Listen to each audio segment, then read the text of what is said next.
Eu. Bom, gente, então começando, né? Bom, a ideia é a gente fazer uma noite do storytelling e, gente, não tem honra maior do que começar com James. Mas eu chamei de noite do storytelling porque a ideia é que seja todo mês. Então, mesmo o James não estando aqui, a gente faz a gente mesmo a noite do storytelling. James, eu pesquisei no Google e estava como Provérbios escocês. Agora a gente pode tirar a dúvida. É mesmo? Olha só, então o tio Google estava certo. Muito bom. Passa aí, Rafael. Bom, tá aqui o James McShill, para quem não conhece, tem não apenas esse, mas quantos livros já tem, James? Tem uns 35. 35. Uau. O Rafael leu esse livro. Eu devo confessar que eu comecei a ler, mas eu tenho um hábito de comprar um monte de livro, aí começo vários. Mas o Rafael, que é meu filho, ele leu. Ele assim, ele lê todos os livros e relê ainda. Mas vamos lá. Passa aí, Rafa.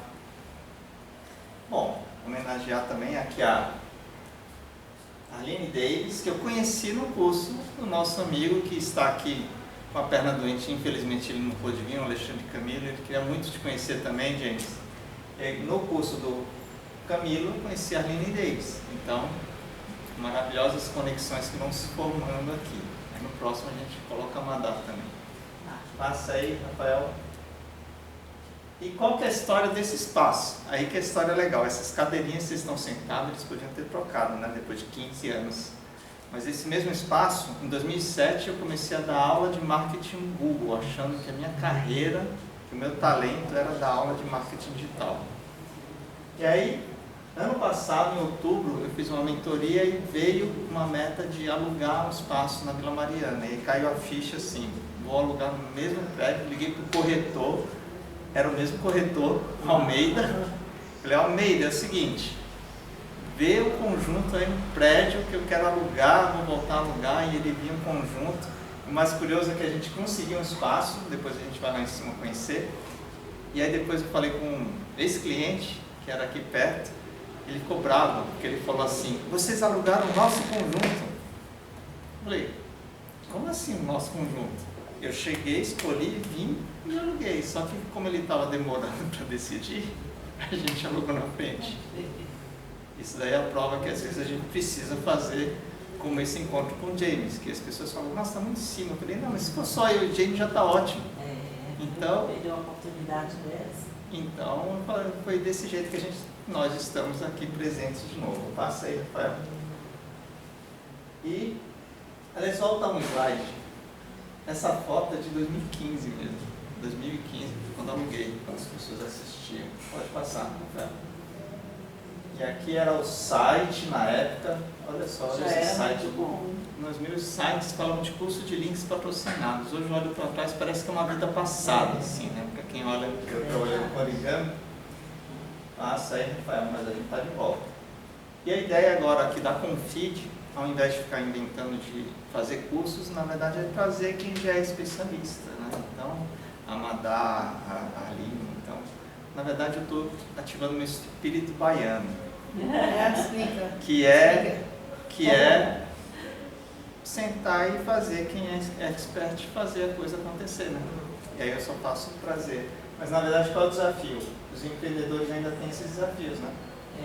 E aí eu sinto que, como eu enfrentei tudo isso, eu acho que tem um jeito muito mais fácil da gente fazer, a gente dar certo. Pode passar, Rafa. E aí qual é a ideia da Confid agora? A gente trabalha esses conceitos de tribo, conexões e negócios.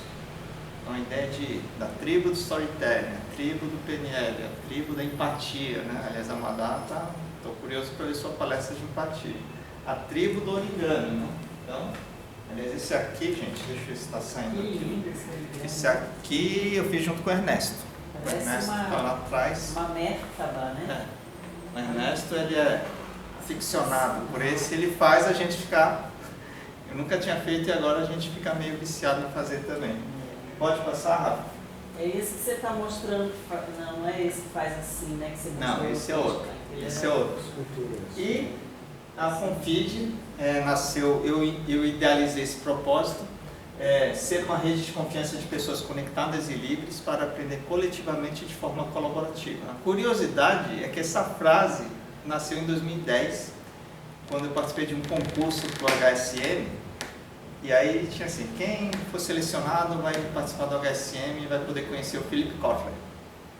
E aí a frase que eu tinha cunhado na época era: o Brasil que dá certo, um país de pessoas conectadas e livres para aprender e prosperar coletivamente de forma colaborativa. Aí eu falei, caramba, já era meio que um insight que eu deveria caminhar por essa trilha, mas nunca é tarde, eu estou aqui.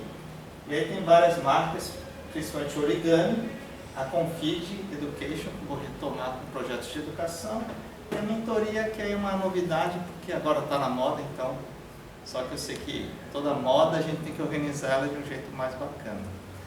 Passa aí, Rafa. E só para explicar a ideia desse espaço lá em cima que a gente vai conhecer, eu estou criando um conceito de co-founders. Co-founders são pessoas que em breve tempo não estarão pagando aluguel, não estarão pagando custo. Por quê? Porque os fellows vão ser pessoas que vão pagar ali R$ 399 e vão participar de curso, encontro, mentoria, híbrida, online, presencial, de uma forma gratuita. Gratuita não.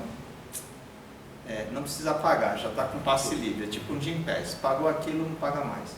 Por quê? Porque aí você resolve o custo fixo e os co-founders precisam achar os fellows.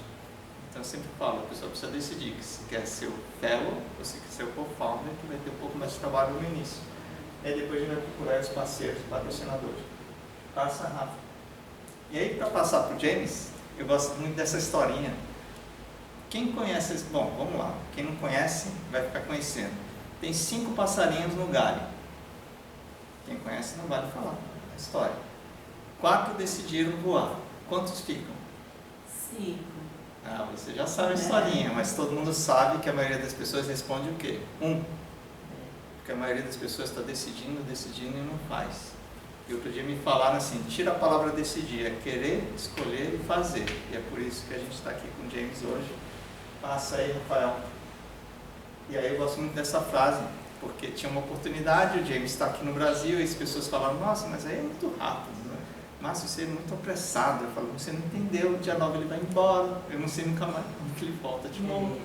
Então, estamos juntos. Passa. Ah, tá, antes do último slide, uma novidade. Não, pode passar, pode passar.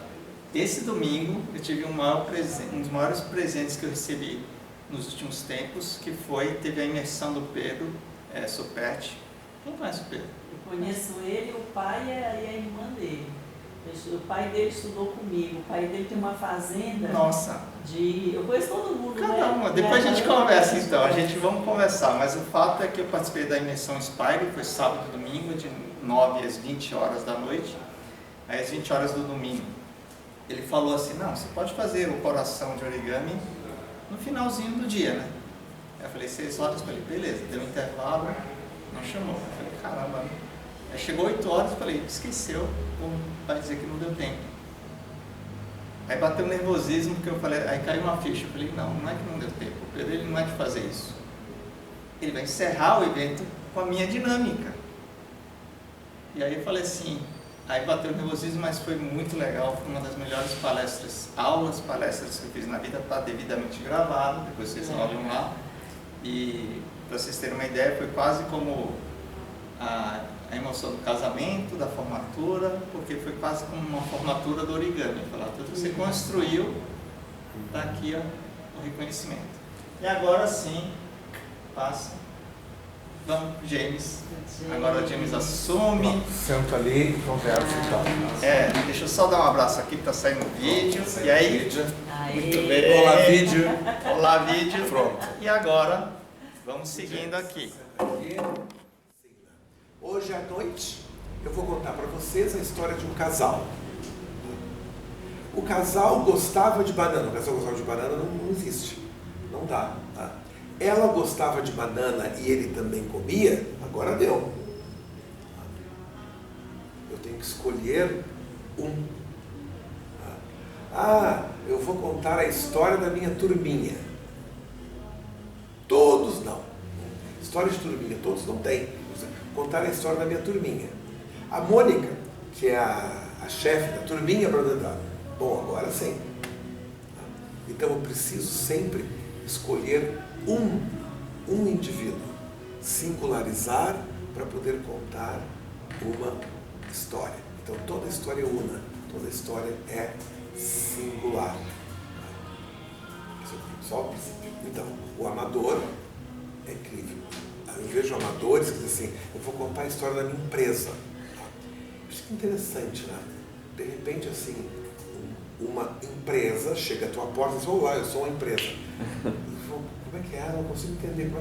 Que empresa? É o prédio que vem até ti, é a documentação que chega até ti, tu abres a porta, tem um monte de papel, tem uma boquinha no meio, assim, olá, né? Eu sou a empresa, é isso? Não. Ou seja, não é como contar a história de empresa, porque empresa não existe. Ah, eu vou contar a história da minha igreja. Ah, é? Tu abres a tua porta e tem assim uma catedral na tua frente lá, assim, a porta assim virou uma boquinha, eu sou a catedral, estou aqui. Não, então, não existe. Está ferindo um princípio. Exatamente, aquilo não funciona. A mesma coisa, eu vou contar uma história, tá? Vou contar a história de uma galinha. Então a galinha, uma galinha vai chegar, vai começar a falar contigo, diz assim, não é galinha, é alguém fantasiado de galinha. Então é tão interessante, o nosso cérebro, ele não é capaz de imaginar-se nada a não ser um ser humano. O nosso cérebro não consegue se imaginar dentro de uma cobra, dentro de uma galinha, sendo uma empresa. Nós conseguimos nos imaginar fantasiados de. Aí não tem problema nenhum. Eu consigo me imaginar fantasiado de galinha tranquilamente. Já comecei a sentir o calor agora mesmo. Eu consigo até me imaginar fantasiado de igreja, com uma roupinha de igreja, na iluminação lá em cima. Então, uma coisa que eu sempre digo, a gente vai, digamos, à Disneylândia e aquele ratinho que a gente vê não é um rato de verdade. É um ser humano fantasiado de Mickey Mouse. Então, ou seja, a história é sempre una, singular, e é sempre uma pessoa. Não tem como. Então, história de casal, história de empresa. Eu vejo pessoas assim, eu vou vender sapatos e contar a história do sapato. Tá, eu posso contar a história do sapato. A gente vai imaginar um sapatinho com dois olhinhos, uma boquinha, como se fosse um fantoche de um sapato. A gente assiste Sesame Street, que é um programinha de televisão dos países anglo-saxônicos. No Sesame Street tem sapatinho que fala, tem linguicinha que fala, tem mil coisas. Mas não é uma linguiça, não é um sapato. É um marionete, tem um ser humano ali por dentro para fazer aquilo. Então isso é interessante. Só para completar, no outro dia, uma pessoa, eu estava trabalhando na Holanda e nós criamos num parque uma árvore que conta uma história. Hoje em dia isso é de ecologia, tem muito disso. Então a árvore conta uma história. A árvore é bem realista até, mas aí no tronco ela tem os olhos e a boca usando animatronics, que é uma coisa fabulosa, assim, parece que ele é um ser mesmo. E aí a pessoa diz assim, pois é, né, James, mas agora aquela árvore não tem uma pessoa dentro, não é como a Mickey Mouse, que tem uma pessoa dentro. Tem e não tem. Porque uma árvore não nasce assim. Aquilo é criado como se fosse um marionete, porque dentro do marionete não tem uma pessoa dentro. O que tem? Fios que vão dos meus dedos ou daquelas madeiras para que o marionete possa se mexer.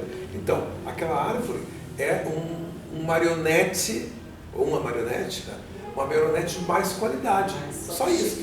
Mais sofisticada. Mas é só isso. Então, ou seja, dá na mesma coisa. Dá na mesma coisa. E tem uma personalidade, provavelmente, né? Quem programou essa marionete programou com uma personalidade que atrai, né? Que atrai, por ali vai. A gente vai ver isso, mas só para ver assim, como a gente tem que lembrar que as histórias, para se moverem, elas precisam ter um limite, precisam ter um personagem. E o personagem vai ser sempre um ser humano. Sempre. E não dá para ser dois. O nosso cérebro Nós não compreendemos, porque não é uma experiência que a nossa espécie tenha, então a gente não temos parâmetros, não temos como compreender. Pois bem, depois de delimitado o personagem, para que a história se mova, nós também usamos a vida do universo, aquilo que se move. O ser humano, quando ele se move, ele só se move porque ele quer alguma coisa. Se ele não quiser nada, ele fica parado. Então, moveram-se as folhinhas. Se ele ficar curioso, ele se move para ver o que é. Se ele se assustar, ele se move para correr. Verdadeiramente. Então, ou seja, eu tenho que querer alguma coisa. E assim são as histórias. Esse personagem Uno quer alguma coisa. Tem força de vontade. Exatamente. Ele vai agir, ele precisa resolver alguma coisa. Então, se ele quer alguma coisa, a história começa a se mexer. Então, se eu disser assim, naquele dia é a barreira, né? A fronteira.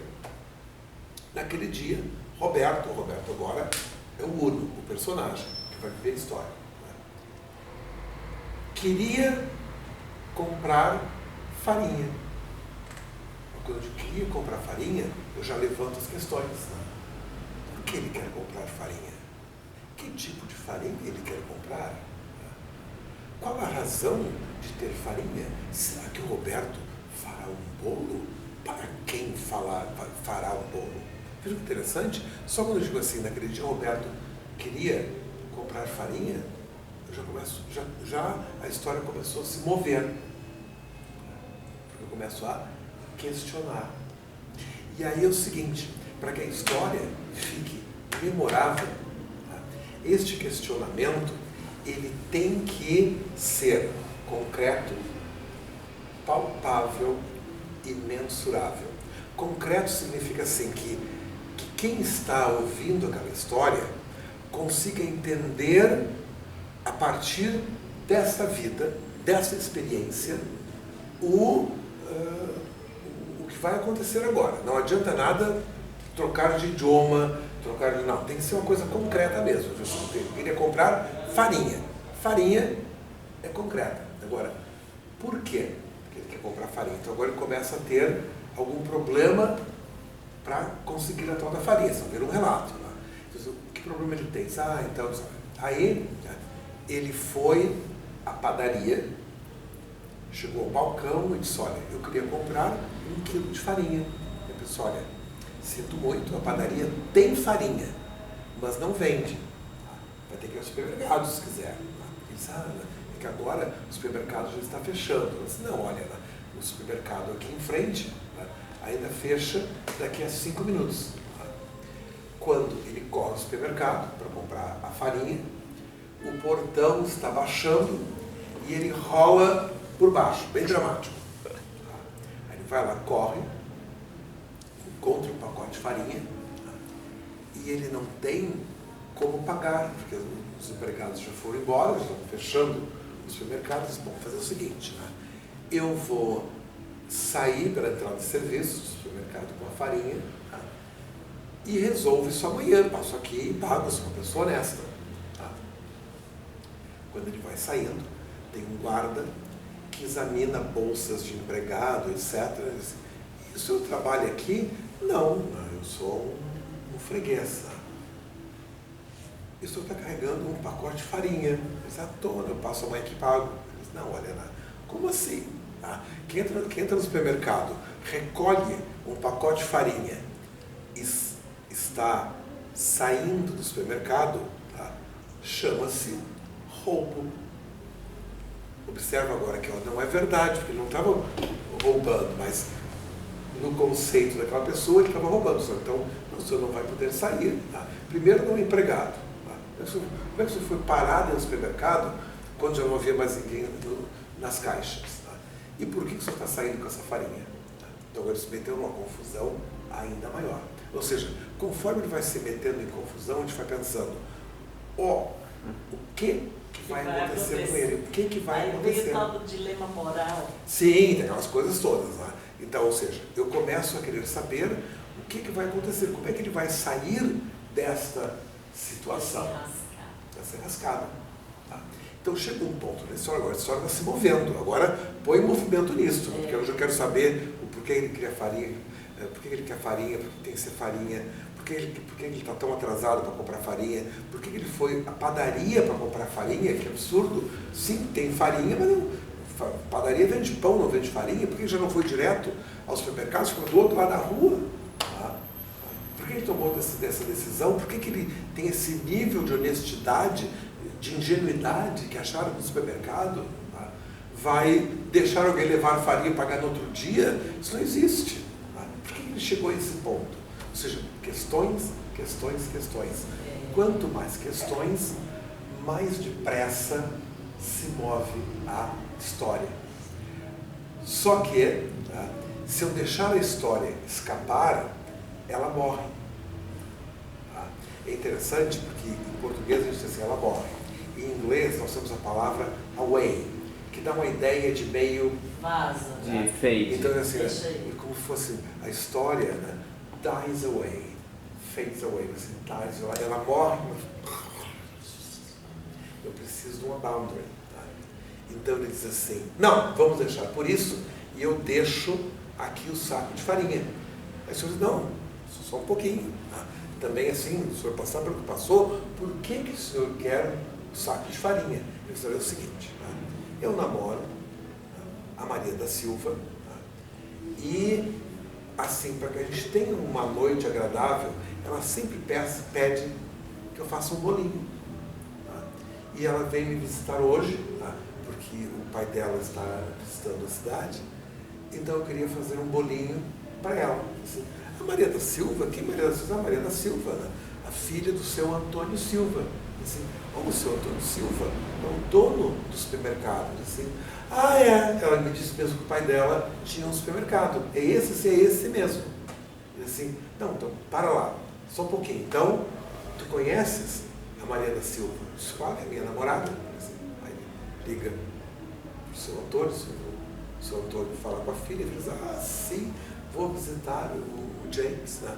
E ele vai fazer um bolinho para mim. Aí o homem do supermercado diz assim, tem dinheiro? Cartão não dá mais para passar. Diz, não, tem dinheiro. Então tá, deixa aí R$10 da farinha. Eu deixo os R$10 ali na saída do supermercado e saio com o saco de farinha, o pacote de farinha. Aí então, já agora, deu uma descompressão, né? Exatamente, eu pus o outro limite. Então agora, ou seja, eu estava parado naquele dia, não tem história, né? E aí então agora saí do supermercado, parou a história outra vez. Então, ou seja, eu vou criando os limites e acelerando. Toda a história é uma pessoa, um ser humano, fantasiado ou não, tanto faz, né? Um ser humano que quer alguma coisa, que luta para conseguir, e esta luta, ela tem que ter alguns passos. Não pode assim, aí entrei, tive dificuldade de sair, porque aí fica meio relato. Tá? Tem uma luta mesmo, assim. Né? Eu costumo dizer que é interessante que a luta tenha primeiro passo, segundo passo, terceiro passo. Que é para garantir que temos uma luta visível. Tá? E aí, então termina a luta. Nesse caso, teve um final feliz, tá? Mas poderia não ter, a luta podia ser, ele disse assim, eu preciso mesmo sair. Ele disse, não, de jeito nenhum. E quando ele está discutindo, ele já ouve a sirene da polícia, teve uma história. Então agora foi um final feliz. Tá? Aí ele vai dizer assim, né? O outro final, tá? Ele está com um saco de farinha, tá? E ele diz, não, o senhor não vai sair com o saco de farinha. Ele diz, olha, né? É o seguinte, tá? A minha mulher vai me abandonar e levar os filhos se eu não fizer um bolo para ela. Tá? Ele diz, não, mas não tem bolo aqui. Tá? Ele recolhe uma lâmina de barbear que estava ali por perto e corta os pulsos. Agora, o final mais dramático ainda. Ou seja, não importa, tá? Mas eu tenho que criar um limite para aquela história, para que ela não morra, ela não se desvaia, não desfaleça. Então, essa é a estrutura de todas as histórias humanas. Então, o que é interessante é que toda a história, como disse para vocês no começo agora dessa introdução, é que as histórias, elas refletem a física e a biologia. Então, a ciência do storytelling é alguma coisa muito, muito primitiva. A gente imagina que as primeiras histórias começaram a ser contadas há cerca de 4.000 anos.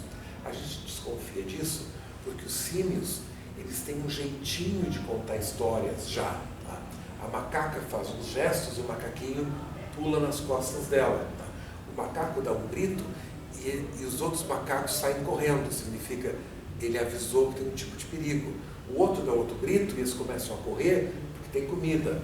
Então significa assim, já quando a gente começou a se distanciar dos gorilas, dos chimpanzés, etc., talvez já houvesse algum tipo de histórias. Depois, a gente sabe que os nossos antepassados contavam a história, porque há cerca de 220.000 anos eles já enterravam os mortos e enterravam com objetos. Então, para que haja um enterro com objetos, tinha de haver uma espécie de ritual. E para haver um ritual, tinha de haver um mito. E mito é um sinônimo de história. Então já tínhamos uma história. E a gente sabe disso, porque a gente evoluiu, ou avançou, né? Há cerca de 35.000 anos, a gente começa a ver que eles põem as mãos na parede da caverna com barro. Então significa assim que aqueles seres, nossos antepassados, já tinham uma ideia não só de arte, desculpa, não só de história, mas de histórias bem contadas que a gente chama de arte. Porque aquelas mãos não eram colocadas aleatoriamente. Aquilo ali estava de uma maneira que um outro olharia e entenderia. Aquilo já contava uma história. Há cerca de 25.000 anos, já desenhava a história em quadrinho mesmo, uma caçada. Bom, aí a gente já tem a tal da história, e há cerca de 9.000 anos já escreviam. Então a gente tem, por exemplo, os primeiros livros do Torá, da Bíblia cristã, foram escritos mesmo, em línguas extremamente complexas, muito mais complexas gramaticalmente do que a língua portuguesa, imensamente mais complexa do que a língua inglesa. Tinha aquelas declinações e era uma coisa bem complexa mesmo. Então, ou seja, as histórias, elas foram sendo contadas, foram sendo aprimoradas, mas elas nunca perderam a sua essência, que são esses elementos, essa coisa natural. E observe os números, a história é uma, e depois ela tem 3 partes, princípio, meio e fim, que são 3. Logo depois, a história tem 6 partes, que vai ser, então, quando a gente chama para dentro da história, quando aparece o personagem, quando o personagem quer alguma coisa, quando ele luta e quando ele consegue ou não consegue, quando tem o desfecho. E quando a história em si, se usar esses elementos, ela nos atrai, ela nos move, ela passa uma mensagem para nós. Então nós temos o número 5, depois temos o número 6. E é interessante porque quando a gente termina de contar uma história para começar a outra, eu tenho que fazer uma transição entre uma história e outra. Não sei se, bom, terminei essa, expiro, vou começar a outra. Então nós acrescentamos esse elemento de ligação. Então fica 6 mais 1, 7, 6 mais 1, 7. E a gente começa a pensar assim, quantos dias da semana? 7. Quantos pecados capitais? 7. E por aí vai. Depois a gente começa a ver que as histórias, quando a gente soma 6, 6, 6, eu tenho 6 mais 6, 12. Temos 12 meses do ano, 12 apóstolos, por aí vai. O mundo é cheio de 12. E por aí vai. Depois, se eu quiser considerar só os 5, 5 mais 5 vão ser 10. Então nós temos 10 mandamentos. Ou seja, tudo literalmente simétrico. A gente costuma dizer em histórias que, uma coisa que até nos Estados Unidos isso faz muito sentido, que as pessoas são muito religiosas, evangélicas, etc. E muitas pessoas, observe que eu estou falando isso, eu não sou uma pessoa religiosa, estou mostrando os milagres, essas coisas intrigantes a respeito das histórias. A gente não tem uma explicação para isso. Mas observe o seguinte, quando as pessoas são religiosas, às vezes elas ficam buscando Deus, assim, vai ter que aparecer, o anjo vai ter que aparecer, Deus não me diz nada. É interessante porque por dentro das histórias é como se Deus tivesse deixado uma marca, como se um Deus tivesse assinado a criação, porque aquilo é igual em todos os cérebros. 1, 3, 5, 6, 7, 10, 12, depois vem 21, depois vem 40 ladrões, e depois dos 40 vem 1001, que significa muitos, e a gente, 1001 é sem conta. Por que não 1002? Por que eu não posso dizer assim, este produto tem 1002 funções? Não, é 1001. A gente não sabe, nós temos assim. Então as histórias estão já impregnadas desses parâmetros que não podem ser mudados. Então a gente diz assim, eu vou contar uma história sem personagem. Eu não tenho uma história. Eu tenho um mero relato. Serve para criar uma barreira, um limite, um boundary. Mas não é uma história. Então, ou seja, quando a gente for criar as histórias, não importa onde, é sempre nós lembrarmos que a história tem sempre esses elementos e eles se repetem sempre. Às vezes eu posso criar um personagem mais complexo, então vai ser um pouquinho mais demorado, um personagem mais simples vai ser menos demorado. Então a quantidade, eu posso expandir mais um elemento, encolher mais o outro, mas sempre eles vão estar ali. Uma coisa interessante é porque aí nas línguas latinas nós não temos, quer dizer, há, mas ninguém usa. Tá? Ninguém vai dizer em português, por exemplo, assim, quão vermelho é o teu carro? Dá para dizer em português, mas não é português corrente, dá para dizer em espanhol, mas não é espanhol corrente, dá para dizer em italiano, em francês, mas não é a língua corrente.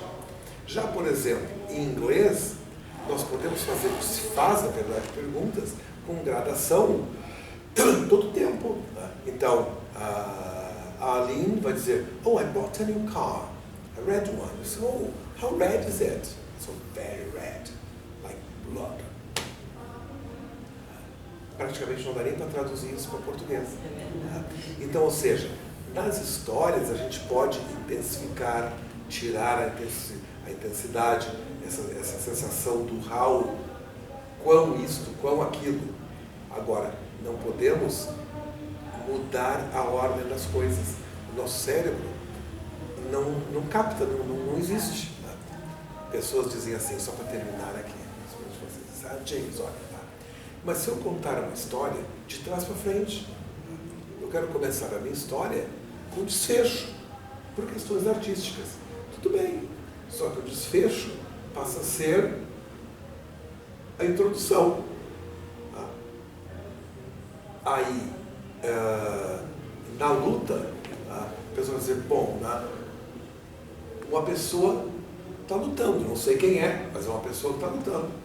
Aí vai a luta, e aí eu revelo o nome daquela pessoa que estava lutando desde o começo.